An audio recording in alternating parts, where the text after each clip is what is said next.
bu yurtqa qadiming yetganligini bilib qolsam, qabrangni o'zim qo'piraman. Unutib qolmasala Qambarni saxinim. O'zlarining mo'chal bir qizi bor. Kolining beshiga kelgan kunni Mo'zayning beshiga kelmaydi deb hech kim aytolmaydi. Haddingdan oshma. Kimga gap qilayotganingni bilamsan? Ango'ya tursan-ku. Kelib meni bo'shatib etmabsa. Haddingdan oshma. Ma'qul. Qambar hocam bo'g'aydi. Eringizdan bu uy kelib ketib yurgandan xabaringiz bormidi? Kelaka mayli chaplashid ekansiz-ku. O'jakingizcho, sizdakda necha-nechalarni gapga unutib, bugunga ulashgan. Xotin kishi bo'lsam-mu, erkakdek yashaydigan ayolman. Men siz bilan hargiz to'y qilolmayman. Umuman mumkin emas. Mening sizga tekkinim tekkan. Mening Qambar. Qani desizlar? Qo'lig'im siladi. Voy yuragim. Voy mening dardli yuragim. Qemarg'a tikilgan xotin. Oyshem Ismoil tabassum. 22 qism.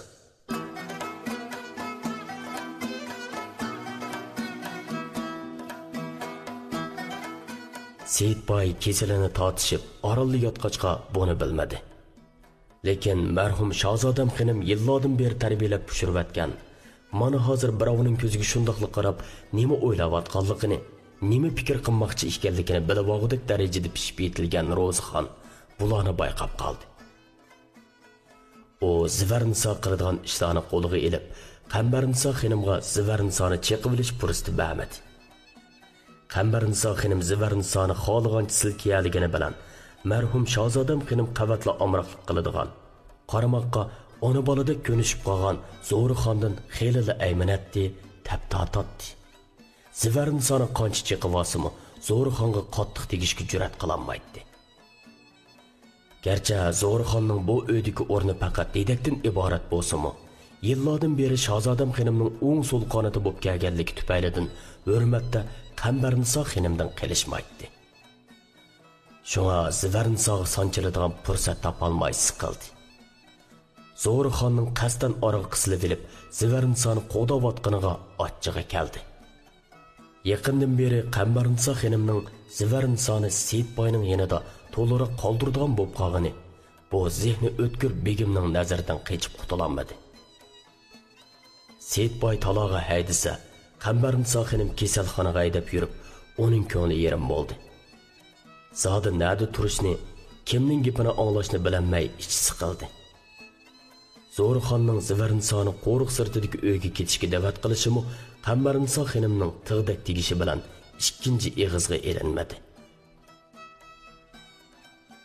Barliq xizmatkorlar, ishlamchilar yozliq yig'imning ishlari bilan xamonda halak yurmoqda. O'jidora ishlamchilarni boshlab xamon tepib, Zo'rixon ayollarga bosh bo'lib xamon tasqitib, bug'doy adolab tag'arlarga qochilab avora edi.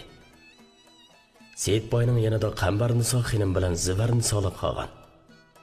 Seyitboyni davolayotgan tevib uydagilar bilan ko'rishgach, oyoqlashib qolgan o'simlik dorilarni akilish uchun do'konga ketgan bir kuni tush mezgilida Namancho'loq yana Seyitboyni yo'qlab keldi. O har qitimqidek so'g'i salomlar ortilgan otqa minib olgan Quddus lanqoni agashtirib olgan bo'lib, Seyitboyning qo'rqiga ilgirgidekla sur hayva salofat bilan kirib keldi. Qambarniso xonim mehmonni Seyitboyning yoniga boshlab qo'yib, Zivarnisoni mehmonning oldida o'ltirishga buyurdi. Hamda o'zi qozon beshiga chiqib ketdi. Quddus lanqa so'g'i salomlarni akirib dasturxonga qo'yib, o'zi pagoda qo'l bog'lab turdi.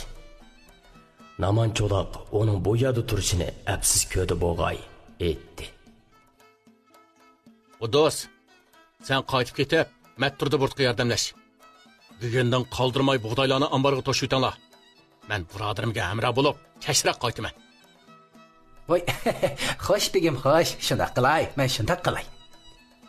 O shundoq deganicha pukilnib tozim qilib, kanchilab yenib chiqib ketdi. Namancho'loqning kashlab qaytadiganligini anglagan Zivarnisoning chiroyi g'ujjida turildi. Buni Seyitboymu Naman Cho'loqni sezdi. Albatta, uning bu yerda qilishini Seyitboymi, Zivarnisomi xohlamaydi. Biroq kasal yo'qlab kelgan mehmonni zo'rlab turib haydab ketkizayotgani bo'lmaydi.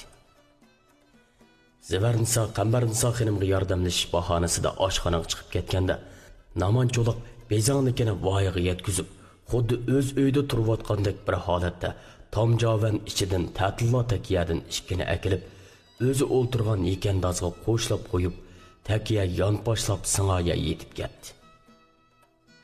Ondan bu necha kunda sirt yuz bergan ba'zi ishlarni Seyitboyga zo'q-sho'q bilan so'zlab, og'inisiga bo'lgan yaqinligini, o'z dilligini ifodalab, o'zi so'zlab, o'zi kulib, qilchi zerikish va qo'rinish his qilmay bu uyga o'zlashib ketdi.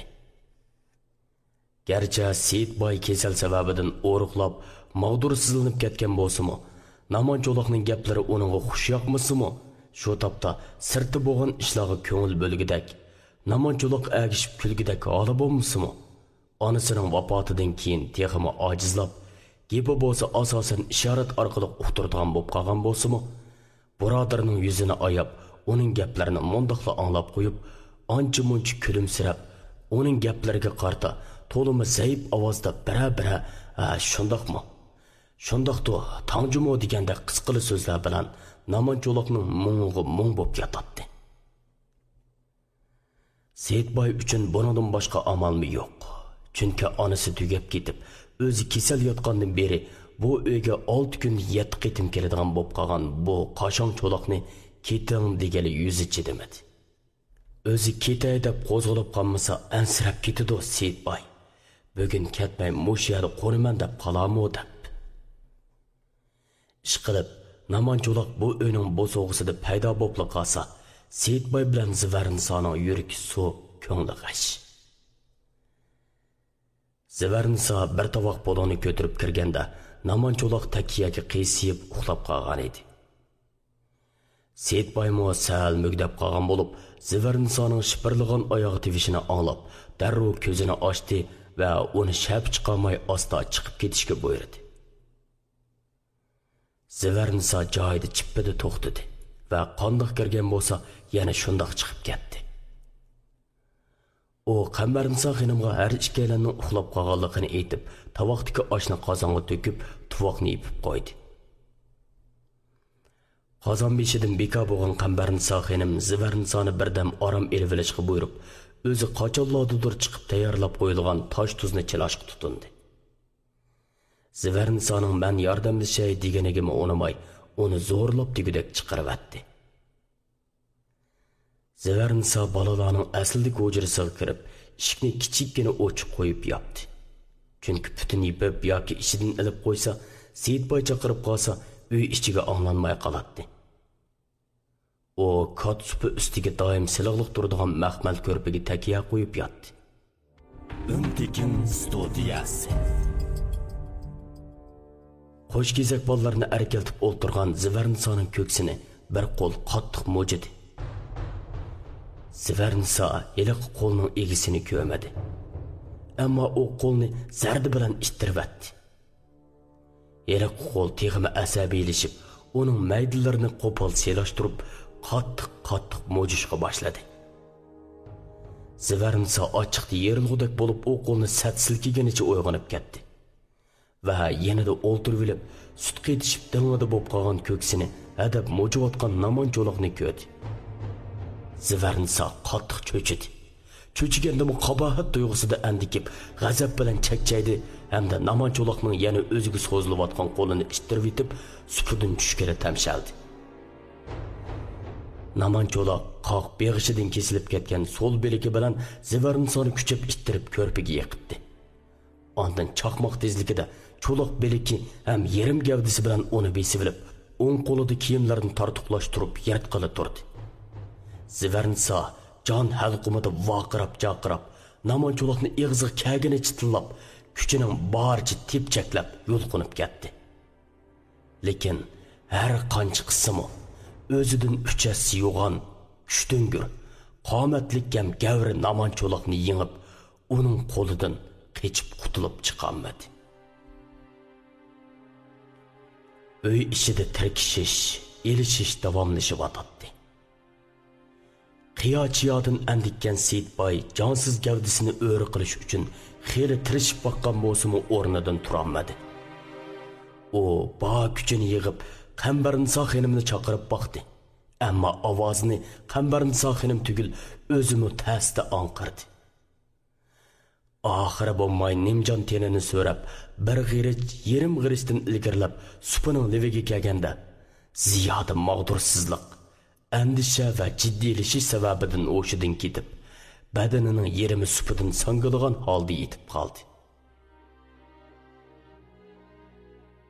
Zivarnisoning ansiz voqirashlarini anglagan Qambarniso xonim qilayotgan ishini tashlab, bolalarning hujrasiga chopdi.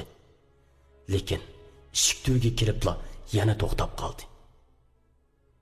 U ochiq turgan hujra eshigidan shundoqli qarab, Zivarnisoning namancho'loqning ostida tipirlayotganligini, namancho'loqning ha deb uning kiyimlarini yirtib, yuz-ko'zlariga, bo'ylariga osh ko'zlarcha so'yayotganligini ko'rdi. Yana shuni his qildiki, Zivarnisoning namancho'loqqa kuchi yetmayotdi. Yana shuni ko'rdiki, namancho'loq Zivarnisoni yerim yalang'ochlab bo'lgan bo'lib, maqsadiga yetayli deb qolgan edi. Zodi kirib, Zivarnisoni qutqizib olish kerakmi yoki? Qambarniso xonim Seyitboy yotgan uyning bo'sog'isiga kelib, uy ichiga qaradi. Seyitboy o'shsiz edi. Her holda dumbisining intayin zaif holati ko'tarilib pastlab turganidan ilmi nafsi borligi bilinib turadi. U daqiqa o'ylanib qoldi. Ondan qat'iy qaror kelib, Seyitboy yotgan uyning qiyo ochiq turgan eshigini yopib o'tgandan keyin namancho'loq Zivarnisoni dafsanda qilish oldida turgan hujra uyning yon timiga choplashib, qo'llari bilan qulqini etib turib oldi. Her kuni tushdan keyin tarafda Zivarnisoni qo'riq darvozasi oldida saqlab turib ko'rishib kelayotgan Gulsum bugun mo dejvog'ini bo'yicha qo'riq darvozasiga keldi. Darvoza avvalgidek etik bo'lib, Zivarniso ko'rinmaydi. U xonim bir ish bilan hayol bo'lib qolgan bo'lsa, yelg'ichi kep qola degan o'yda darvoza oldida o'ltirib, Zivarnisoni xeli uzun saqladi. Bir osh pishim, ikki osh pishim. Gulsumni mugdak besib, havoning issiqi qiynab qo'ydi. U uxlab qolmaslik uchun o'rnidan turib, u yoqdan bu yoqqa mengishga boshladi. Bolalarning yeniga kirib ketay desa, Gul xonim u kirib ketgandan keyin chiqib qolsa, yana ko'rishamay qoladi. Turaveray desa, havoning issiqi bilan usuzlik yomon turdi. Odatda mundaqchaqa qilmaydi-ku. Begimning kesilda o'zgarish bo'lib qolganmidi? Yoki Gul xonim saqsiz bo'lib qolgan bo'lsa, shunga chiqolmadimi ya?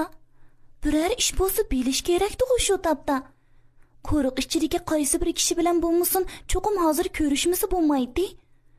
Rustamning o'ziga chiqaman deb shotidan yiqilib tushib, putini yaralandirib olganni ikki xonimdan birarsiga aytishi, qo'riq ichidagi tevib, Hazrat bu uyga chiqib, Rustamning putini tekshirib temib qo'yishi kerak.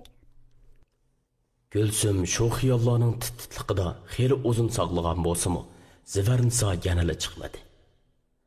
Saqlab taqti-taq bo'lgan Gulsum vaqirab chaqirib baqdi. Lekin darvoza bilan uyning orliq 80 metrcha orliq bo'lg'achqa, yana kelib egiz, yo'g'on darvoza to'sib turg'achqa, uning ovozini hech kim anglamadi. Xeli vaqirab baqsa-mu qo'riq ishidan hech bir sado kelmagandan keyin u bir amal qilib qo'riqqa kirishni o'yladi. Gulsumdek o'roqam kichik bir qiz uchun egizligi 4 metrga yetadigan yog'och darvozaga yomishib chiqib, u tarafga otlab tushish mumkin emas edi. Shunga u qo'riq sirtidagi uyga yenib kirib, Rustam yomishib yiqilib tushgan shotini so'rab chiqdi va shotini bog'ning qo'sham temiga qo'yib, shotiga yomishib tom ustiga chiqib, putini kerib tomga minib o'ltirdi. Ondan ming balolikda shotini yana bir tarafga tushirib, shoti bilan bog' ichiga tushdi. U herib tarlab ketganiga qaramay, uy tarafga yugurdi. Gulsum peshayvonga yaqinlashgan sari yerning tegidan chiqayotgandek voqea chiyola anglanishga boshladi. Yaqinlab borgan sari bu ovoz bara-bara yuqorilashga boshladi. Herib asrab ketgan Gulsum chippida to'xtab, qo'li bilan ko'ksini besib turib, jimmada angladi.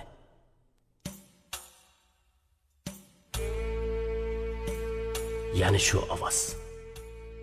Qambarnisa xonimninkiga o'xshab turamdi u qandoq? Yo'q, undaq emas. Gulsum uyda bir ish bo'lganligini jazmlashtirdi. Nima ish bo'lishidan qat'iy nazar, shu topda kimlarningdir jiddiy yordamga ehtiyojli ekanligini tushunib yetdi va bor kuchi bilan yugurdi. Tashvish, andisha, qo'rqinch aralashgan gadirmash bir tuyg'u uni hadab oldirtatdi. Orliq oz qolgan siri Gulsum yig'lab nola qilayotgan bu ovozning Gulxonimning ekanligini aniq bildi. Hamda qadamini tiziltishga tirishib, jinining boricha yugurdi. Gulsum kelayotgan bog' chig'ir yo'li Peshayvonning so'l temaga, o'ylining qiyposh o'diliga to'g'ri keladi. U Peshayvon tarafga agilib, o'ng so'l tarafdagi ikki cho'ng supini ayirib turadigan 5 bosqichliq balandpaydan taqlab chiqib dahlizga kirdi va ovoz kelayotgan hujra tarafga qayrilibla cho'chib, vaqirab sakravatdi. U quloqlarini qo'llari bilan atganicha tomga yo'linib, ko'zlarini ching yumib turgan Qambarnisa xonimni ko'rgan edi. Qambarnisa xonim vaqirgan ovozni anglab cho'chib andikdi. Hamda ko'zini ichib Gulsumni ko'rib, qo'rqinidan bayqidanmi bakrak titrab ketdi. Zivarnisaning nolisi davomlashayotdi. Bu hol Gulsumni cho'chib ketgan yerda uzoq turg'izmadi. U chaqqan qadamlar bilan bolalarning hujra ishigiga bordi va ko'z oldidagi manzarani ko'rib dongqitib qoldi. Putlar qalvolishib, hujra ichiga siljiyanmay turgan Gulsum nafrat tuyg'usida Qambarnisa xonimga labbada qarab, uning ko'zlariga tikildi. Daqiqa ichida o'yladi u. Naman bir qo'li yo'q cho'loq odam. Yolg'iz Gulxonimning uninga kuchi yetmagan bilan ikki ayol birlashsa, uning qo'lidan qutulib chiqa oladi-ku. Qambarnisa xonimning quloqlarini etib, ko'zlarini yumib, bu yerda hujra ichidagi nola faryodlarni anglamaganga, ko'maganga sep turgani nimasi? Qutqizish xiyoli yo'q ekanda. Namancho'loq Zivarnisaning ittirib, totilab, mo'rlab urushlariga, vaqirab, tillab, yig'lashlariga parvo qilmay, kiyimlarini yirtib, uni yalang'ochlab bo'layli degan edi. Gulsum o'qdak etilib berib, Namancho'loqni gajgisidan tutib tortdi. Lekin uning kuchtingir bu cho'loqni tortib o'rnidan turg'iza olishi mumkin emas edi. Xeyli kuchapmi Namancho'loqning bir tol tukuni tavirtanmagan Gulsum uy ichiga alanglab qaradi hamda bir yonda turgan bo'shikka ko'zi tushdi. Bu yangi tug'ilgan Shodiya buvoqning bo'shigi edi. Gulsum yugurib bog'in ichib bo'shikni ko'tarib keldi va injiqlab kuchab turib Namancho'loqni bo'shik bilan urdi. Bo'shik uning zodi nariga tegdi, hech kim bilmadi. Ishqilib Namancho'loq qiyqirgan peti lassida bo'lib qoldi. Namancho'loqning o'shnisiga ortilib qolgan bo'shikmi qiysib yumilab tushdi. Gulsum mo'diqib titrab, hozirab turganida Zivarnisa o'zining ustida dum yetib qolgan Namancho'loqni kuchab ittirgala turdi. Gulsum darrov berib uninga yordamlashib, Namancho'loqning bir do'vi qig'dak bastini ittirib yonga tushirib yetib, boy bo'shikdan tushib qolgan nepiz adyalni akilib, Zivarnisaning kiyimlari yirtilganlikdan ichilib qolgan badaniga yipib, uni yo'ladi. Zivarnisa Gulsumga esirib, buqildab yig'lab ketdi. Gulsum bilan Zivarnisaning tangli yig'lagan ovozini anglagan Qambarnisa xonim hujra ichiga shundoqli qarab, yerda dum yotgan Namancho'loqni, uning yanidagi o'rilgan bo'shikni va Zivarnisa ikkisining quchoqlashib yig'lab turganligini ko'rdi. U nima qilarini bilmay hangviqib turganda, Gulsum Zivarnisani yo'lab eshik tarafga mangdi va Qambarnisa xonimni ko'rib, zardi bilan dedi: Ko'ngillarining oliy ekanligini burunli bilgandim, lekin har qancha bo'lsa-mu, mundaq zaharxanda deb o'ylamabdi ekanman. Qo'llari yetkirak ya bo'lgandan keyin Gulxonimning yordam so'rab odam chaqirganini anglagandan keyin kirib qutqizib olsalar nima bo'ladi? Öntekin